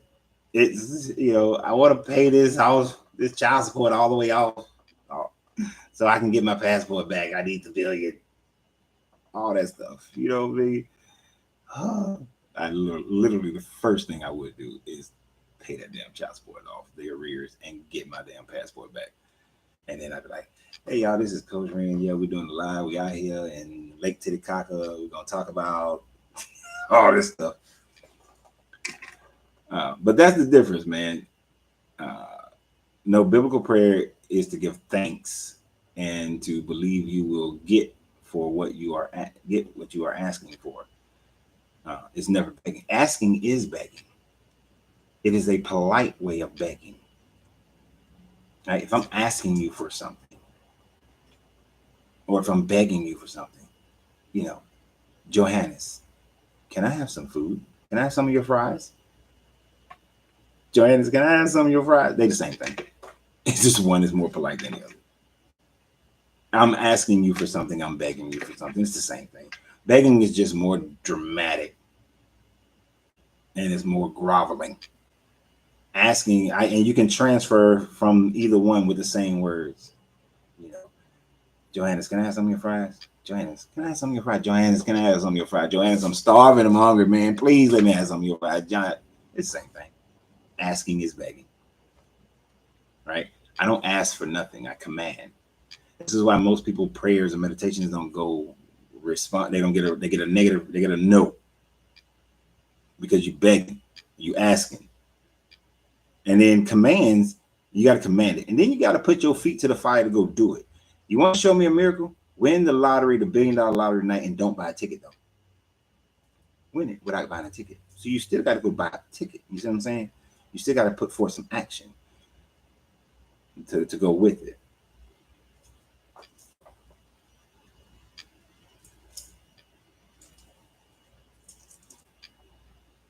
Ooh. Oh, yeah.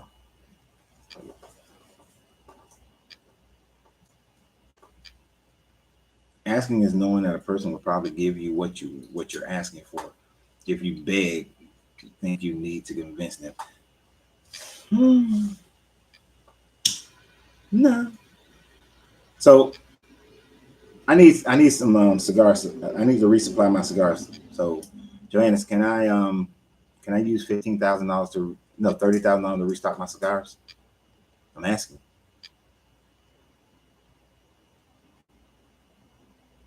But in order for me to get that $15,000 from you or $30,000 to restock my cigars, don't I have to convince you?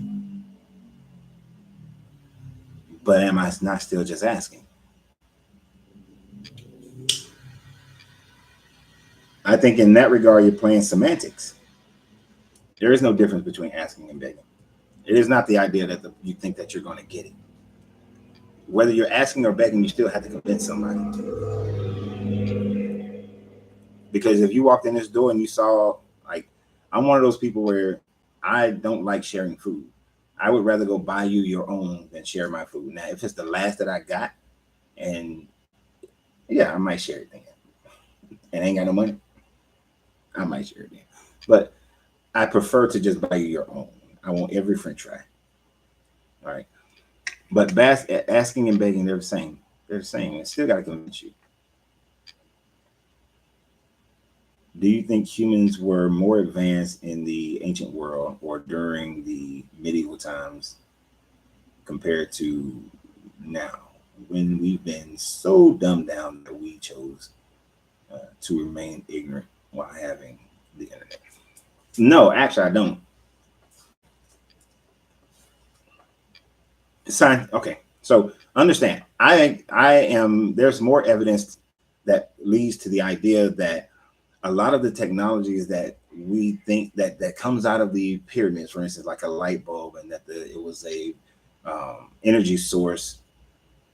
Those things were technologies that was prior to the Younger Dryas period.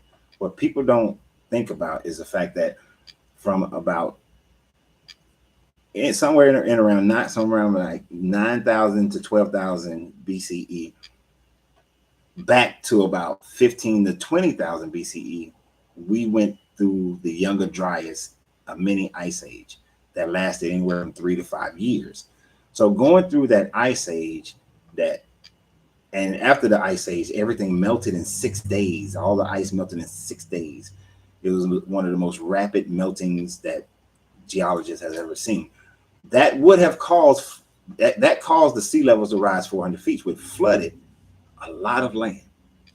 And as we even see today, most people live on or near the coast. So civilization was destroyed. Whatever civilization was existing prior to the Younger Dryas, those civilizations were destroyed because of the ice age, and then the remainings was destroyed after the flood, rising of the sea levels. And of course, you're gonna get storms and all kind of tidal waves and things of that nature happening during this time frame. The Earth constantly goes through these extinction level events, So there, prior to that ice age, I think there was a higher. This information looks like there was a civilization then was more advanced than what we are today, and I think those, to me, that's where the Anunnaki come from. I don't think they come from the Beru. I think they come from the civilization that was prior to the ice age. Now, maybe is it possible that during that ice age, when they saw it coming, some of them left and went to another planet like Mars? Maybe, sure. So we're talking 26 to 30,000 years ago, and how long that civilization existed prior to the last extinction level event was hundreds of thousands of years. So they had a long time to exist before the Younger Dryas. I do think they went to Mars. But even if they didn't go to Mars, just imagine if civilization had went through 3,000 years of ice age, and then the flood happened and people coming out of it, but these people live in coastal and their asses get all flooded out, and then they start rebuilding their civilization. They're kind of like hunter-gathering, and you see a damn helicopter come out of the sky. You're going to be like, what the hell is that? And if you think about what Anunnaki mean, from heavens to earth they came. They looked up and saw that blue outside and thought that was the heavens. So if you're descending from that, this is why the language is such. God descended on the mountain, the God with the fire and the smoke and all this kind of stuff. Sounds like a spaceship landed. So, but they could have just, as the Emerald Tablets say, Thoth and his people, from the destruction of Atlantis when the ice age melted, which conceivably could be a relatively true story, flew over to the land of Kim. So it says they flew over. And then when they went to the Indus Valley, they flew to the Indus Valley. They flew back to Mesoamerica. They flew everywhere. So if you see beings coming from the sky and there's nothing, you ain't never seen nothing like that, never heard nothing like that, they're gods. But I think that they were more technologically advanced prior to the Younger Dryas than we are now. But those people that we see in our written history from 9,000 years ago forward, they were not more technologically advanced. And then they were slowly being brought up to speed. you can't just throw the stuff at people real quick. Like they had these Senate hearings, and I wasn't going to talk about this on here today. I was thinking about doing this tomorrow, but they had the Senate thing 6 days ago with the saying that we got UFO, we seen UFOs, we got the bodies. If and a hugely advanced people came today and just they couldn't give us everything they got, it'd be too much. Except for I would like the med beds though. I want the med beds. I want the 30 year. I want to be back to I'm 30. I want the med beds. Oh shoot. I just want to add that my daughter, for example, never begs me about anything trying to manipulate me. She knows my goodness towards her and that I love her and that she knows that if she asks, she will receive. I need to beg a person if I don't have a good relationship or if they try to convince the person to do what I need or want. I cannot give you the $15,000 for multiple reasons, but the most important one is I don't have that much money to give away. Oh man, you're messing it up. Give me the money. No, I mean, look, I get what you're saying. My daughters don't have to beg me. They don't have to plead with me for anything. They know that they can ask me, and 99% of the time, the answer is going to be yes. But they do get that no from time to time. They get that no. So, but there's really still, I mean, we're really looking at semantics here. There's still no difference between begging and asking. Asking, you still have to convince sometimes. Asking is still, but oftentimes, certain things we already know the answer to it. Like if I call my brother and I said, "Hey man, let me borrow your booster," I already know he's gonna say no. I could ask him or I could beg him. He gonna say no. He ain't gonna let me borrow it. He'll let me ride it. He ain't gonna let me borrow it, like keep it for days and days and days. Since my bike is down right now, he ain't gonna let me keep it for like the rest of the summer. I already know he's gonna say no. So we already know what we can ask for and knowing what you can ask for and what you can't. That's why I say it's polite begging, because you have a good idea when you're asking somebody what their answer is going to be. And begging is just asking more dramatically. And that's my thoughts. We can be different. We don't have to agree. Do you think humans were more? Oh, that is the more advanced. I thought that was something else. Sorry. All right. Yeah, but I'm really leaning in on the pre-Younger Dryas culture and what they had. But I the Sumerians and the Kemetic people and the Indus Valley to a certain degree all went through this stair-step evolution, is what they call it, where they were hunter-gatherers and then bam, them jokers knew farming. Like there was no gradual thing that led them to farming. And then they was cool for a while and then bam, they knew how to irrigate and how to build buildings. And then it was like they had these huge jumps in their culture, right? And with these huge jumps, they say that the Anunnaki told them. The guys came and showed it to them.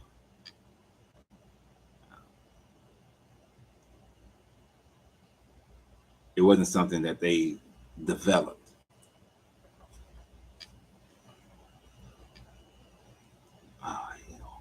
I need to respond to that.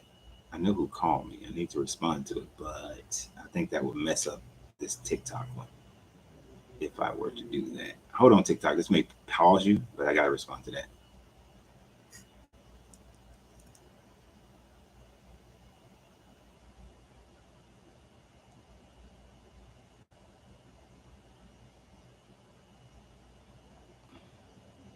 Because I do need to talk to that person.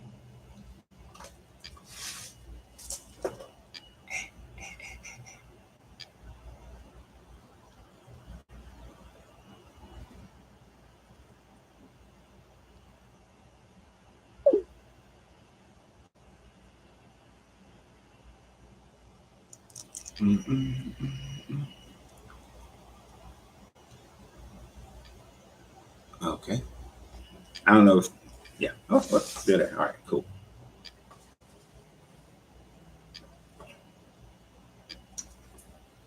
Did any of you guys see the hearing on what they call them now, UAPs / UFOs? Like, what did you think about them? You know I'm gonna do a video later. The Anunnaki returns, or we might just talk about it tomorrow.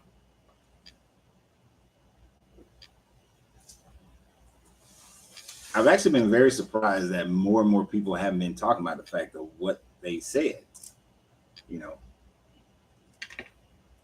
But, you know, I don't think people are, I think most people are ready now to accept aliens. I think religion is going to catch all kind of hell.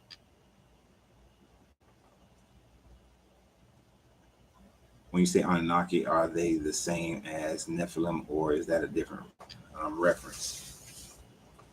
Yeah, UFO stands for unidentified flying objects.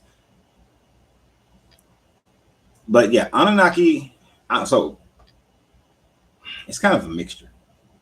Some of the Nephilim do come from one of the stories in the Atrahasis for when Marduk had decided, so Marduk couldn't become king of Nibiru or, you know, or king of Earth. So he got pissed and Marduk decided that he was going to marry a human. The rest of the Anunnaki were pissed, like, that's disgusting. What the hell wrong with you? You can't marry a human.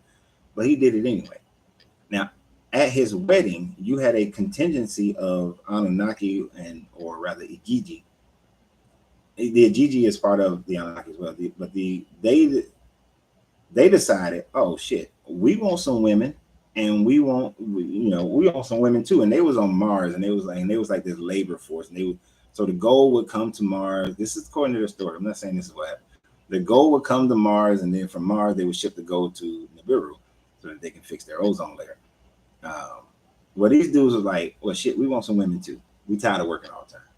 So they came down, raided Marduk's wedding, and so they came down from Mars, raided Marduk's wedding, took about 200 women, and made them their wives. And then when the Anunnaki royal council was like, oh, y'all can't do that, they was like, you let Marduk do it, we can do it too. So they let them do it for a while. Now, while they was doing it though, they're having babies with these human women, and the babies are coming out, they're these giants, and they are teaching these women also Anunnaki technology. They call it magic, Anunnaki magic, but they were teaching the women Anunnaki technology. And then the Royal Council really got pissed about that one. It's like, y'all can't be teaching them, damn science that we know. And at first it was cool. The Anunnaki children were, helping people out and fighting battles and doing all this good stuff. That's why your Bible says they were great men of great renown. But then, according to the story, the Anunnaki story, the Sumerian story rather, there wasn't enough food, and there was so many of them, they started eating the other people. They started eating the regular humans. And then after they started eating too many of the regular humans, according to this story, Enlil knew that there was going to be, the polar caps were going to melt. Sounds like the Younger Ice Period. We're going to melt real fast and crash into the ocean when the next time Nibiru came near, which also at that time frame supposedly snatched Mars' atmosphere off the planet, and it was going to flood the world for 6 days. And so Enlil told everybody, if you're royal Anunnaki, go up into the space, go up into the ships. If you have a lot of Anunnaki blood, go up into the highest mountain. So this was done all over the world. Different Anunnakis, half Anunnakis went up to high mountains. This is why they have those flood stories. And then this is where you get where Enlil tells Enki tells his son Utnapishtim, his half son Utnapishtim, hey man, there's going to be this flood. I need you to build a boat. And on that boat, I need you to put the seed of everything on the boat. And so he supposedly put the seed of everything on the boat. It rained for 6 days. Then he sends out like some birds, just like the Noah story, and they come back and then birds, and they come back, and then birds don't come back, and he's like, oh, okay. And then he starts having a barbecue, and then Enlil's like, smell good. Who having a barbecue? I thought I said everybody gonna die. And then Ink is like, nah, that's my son. And he said, oh, I did say that if they got half on like blood, they can stay. And so, but then they need to restart the gold production. So he said, well, I guess we need some more humans anyway. So they started telling the humans to reproduce again. So are the Anunnaki and the Nephilim the same? Yes and no. The Nephilim are a story that was pulled from the Anunnaki story, from the Atrahasis. But it's, yeah, and you can see the similarity. The Gigi came down from Mars and took a whole bunch of women as wives, the daughters of men.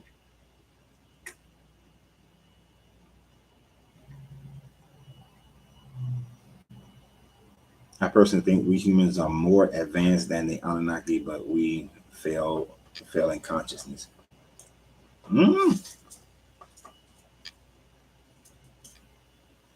According to the story, the Anunnaki came from space. We still ain't kind of mastered that one yet.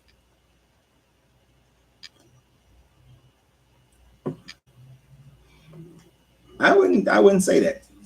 The Anunnaki, according to the story, the Anunnaki they knew how to rejuvenate their bodies so that they can live for hundreds of thousands of years. We ain't nowhere near that.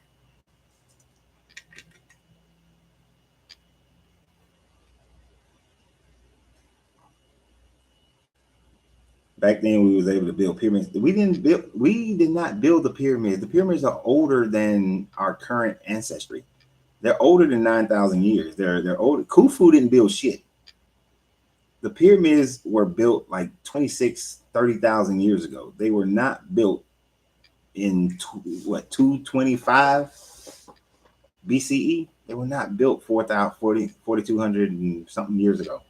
These things were built like 30,000 years ago, prior to the Younger Dryas. They were built the last time when the pyramids, the Great Pyramids in Giza were built were built when the Nile River was right up against it. All right. So in order for it to function as a power source, the Nile River had to be right up against it. The aquifers are still there underneath it, but the Nile River has moved. You know how it takes a long ass time for a river to move, and it has moved more than 8 miles away from the pyramids. So that alone is no, it wasn't built 225 years, 4,000 years ago. It was built much longer than that. Also, it was built when the Sahara was green. So the Sahara Desert goes through this process where every 15,000 years or so, it goes from desert to green, desert to green. It's a rotation. So, no, it's much older. Our ancestors didn't build them things. They were built prior to that.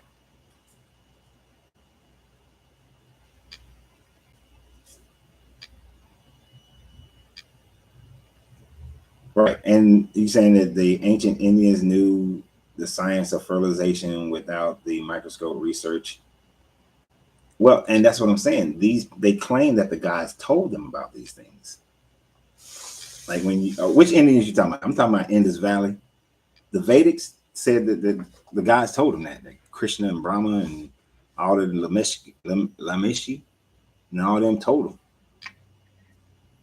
Those ancient stories are referring to the moon, the sun, Orion's belt, Sirius B, etc. Use human like form to personalize. Some of them are, but some of them are not. And here's the thing. What they do is Marduk was a dude who was living on the planet with the people, but he also was represented by Saturn. So these deities also, yes, they have correlation to different stars and moons and things like that. But before they had that correlation, they were considered to be beings that walked along amongst the humans. And it's later that they become astrological signs and events. Like TT was a planet in between Mars and Jupiter. And then because Marduk killed TT, part of TT became Earth, and the other part became the bracelet in the solar bracelet, which was the asteroid belt. So they kind of like mix it all together. What happened to their females? Who the Jigi females? They just became their wives and they lived and they died. Now how damn and now these Gigis are supposed to be about 15 to 20 feet tall. And here they got these, and you gotta understand, back then a woman might have been about 5 foot with a pretty average height for a woman. 5 foot. Yeah, 5 foot was like average height for a woman back then. But it can be done. You look at Shaq, look at his wife. So yeah. Yeah, the Indus Valley. Yeah, the Indus Valley did understand that, but they claim that their deities told them about it.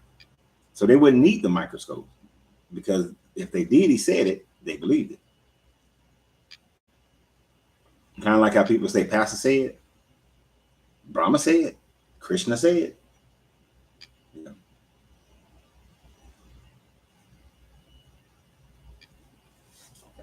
But no, I don't.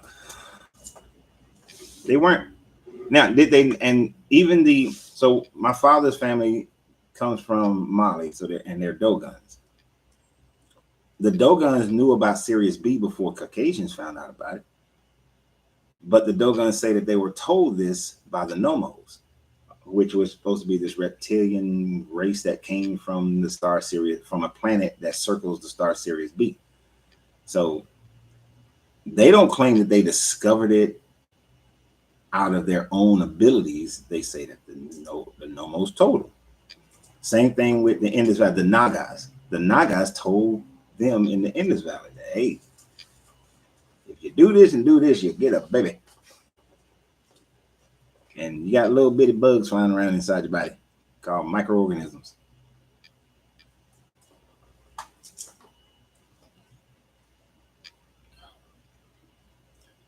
Could we be the ones mixing it up? I don't think so, because I look at everything in the timeline that people created it. So you have a timeline where in around 9,000 BCE up until around 7,000 BCE, where all the stories are these deities are walking amongst them, that they're present, that they're in their presence. Then in around 5,000 BCE, you start getting that they are representations of Earth, Moon, Sun, and Orion and all these other sorts of things.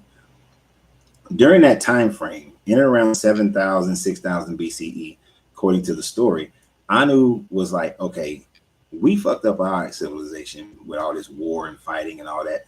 And now y'all have been using the humans and y'all been warring and fighting and all this. Like the Sodom and Gomorrah story in the Tower of Babel is a Sumerian story talking about a war between Marduk and Enlil for a battle over who's going to be ruling the earth.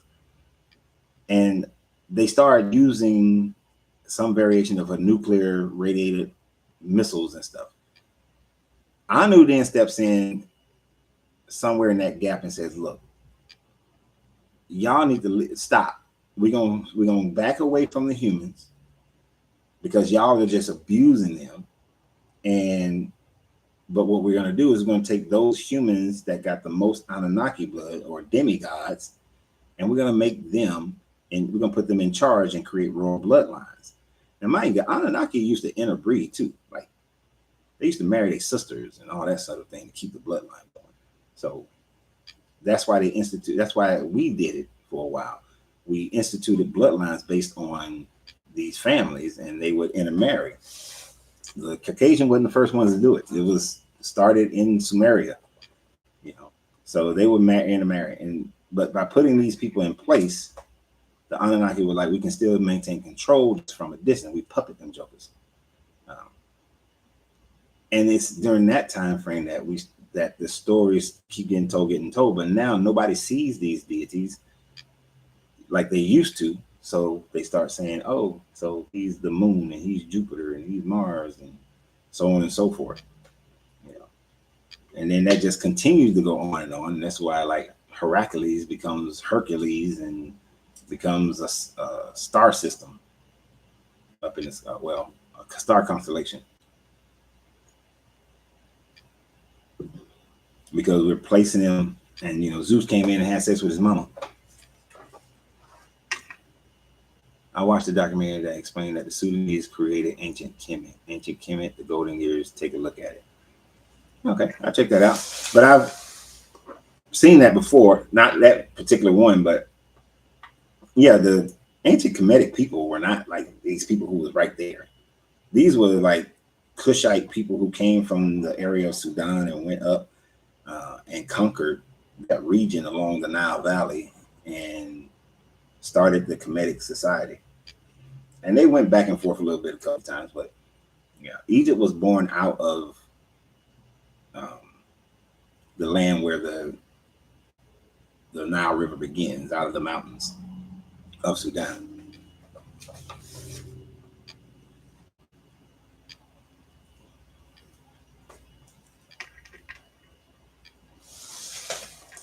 Let's see if they responded to anything. Okay. Ooh, the power getting low on that one. But yeah, we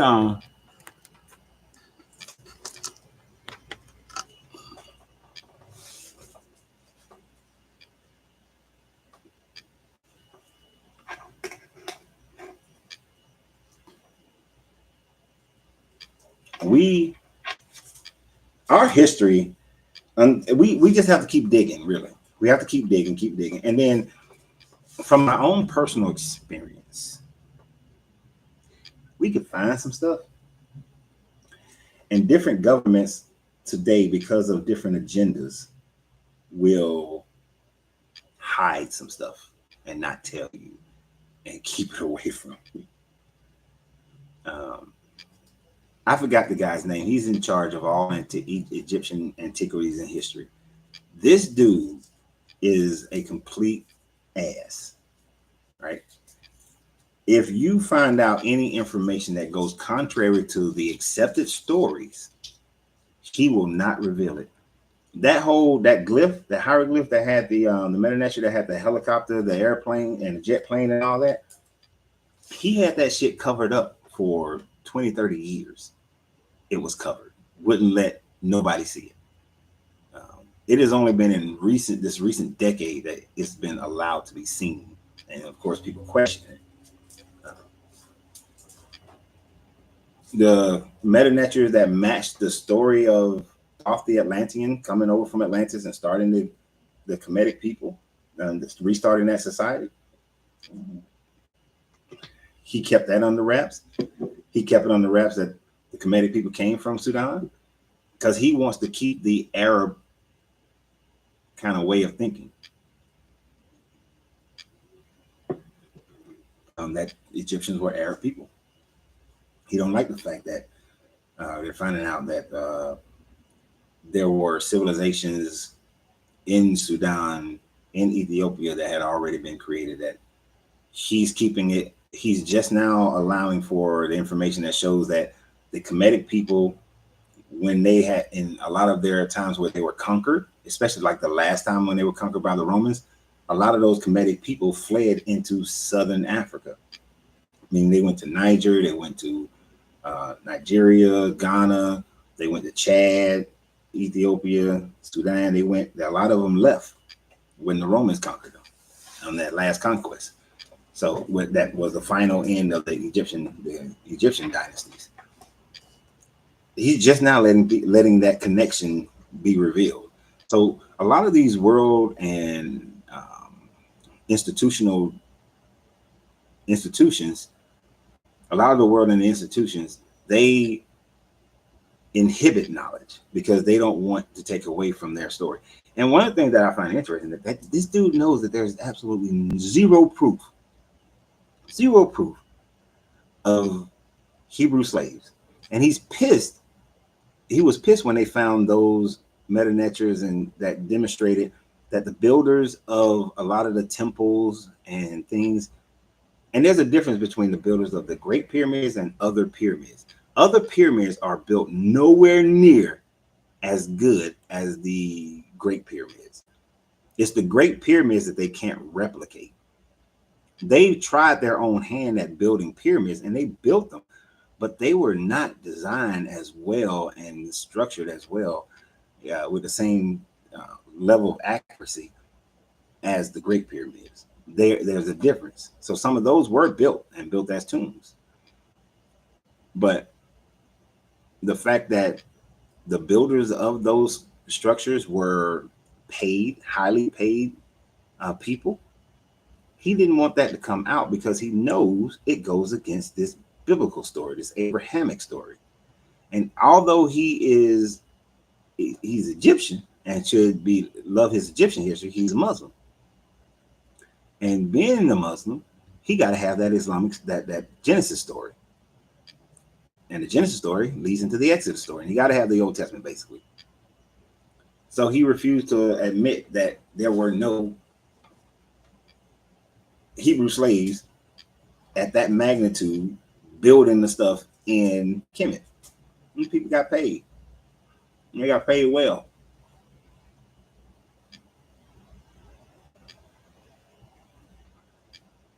So a lot of information the establishment is going to say it's fringe, and that sort of thing, because or pseudo, because they don't want to change their narrative. They want to stay stuck on stupid. You watch them, so you know the dude I'm talking about. That they were created by the Sudanese, but the Science Channel is slowly showing the truth. Yeah, they don't want to. Who is this coming in? Is this somebody who's gonna come here and stay? That's the question.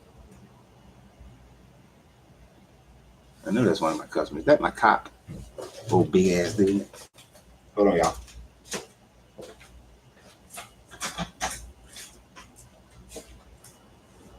Hey man, how you doing? Pretty good, man. How you doing? Good. You hang out? Yep. All right, let me get off this live. I'll see you get out your car and say, who is this? Who is this? All right, good people.